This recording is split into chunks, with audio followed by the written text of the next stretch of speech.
असे पुष्कळ लोकांचे आहेत, म्हणजे धान पुष्कळ लोकांचे आहेत.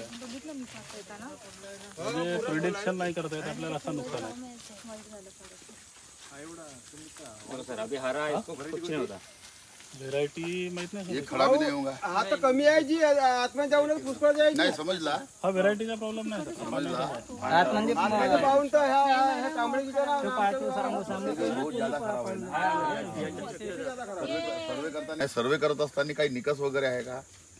कारण मला जे फोन येत आहेत, मला फोन कसे येत आहेत की साहेब जे कापलेले आहेत त्यांचा पंचनामा करत आहेत, सर्वे करत आहेत, आणि जे उभे आहेत त्यांच्या, कारण जसा हा धान कापलेला नाही आहे नाही नाही, हा नुकसान आहे तरी त्या कापलेल्या धान्यापेक्षा जास्त नुकसान आहे, बरोबर बरोबर.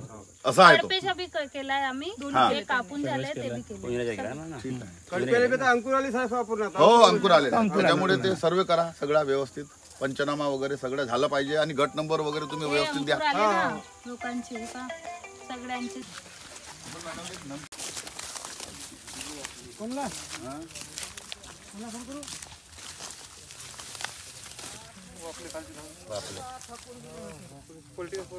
आकूर आलेला आहे, आकूर आलेला आहे ना, आकूर. हा, हे आकूर आलेला आहे. आलो तर सर आम्ही त्या दिवशी. हा इथे आले होते ना, आता आकूर निघलेला आहे. हो, इकडे झोपलंय पुष्कळ धान. म्हणजे हे धान आता काही कामाचं राहिलेलं नाही. समजा 7-8 दिवसात पाऊस नाही आला.